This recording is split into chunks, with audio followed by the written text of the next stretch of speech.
The other products are dry, easy to apply. In a garden like Tammy's, you could apply this whole backyard. We recommend every 6 months. You could apply it in 20 minutes. So for 40 minutes a year, you've addressed the most important part of gardening, which is the health of the soil. Frequently, I need to address the cost of the product.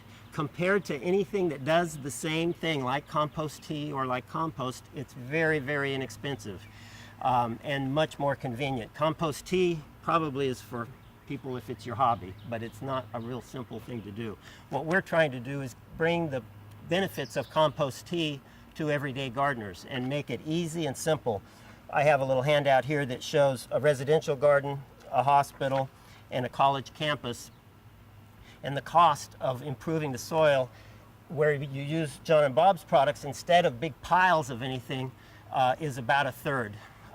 So very cost effective. If you compare it to the cost of some synthetic fertilizer, obviously it's a lot more expensive.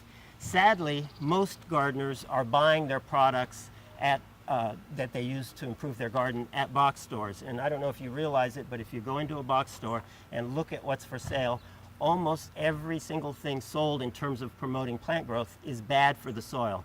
And if it's bad for the soil, that means it's killing these very things that we're trying to build that are the key to making plants pest and disease free, the key to plants yielding their best and blooming their best.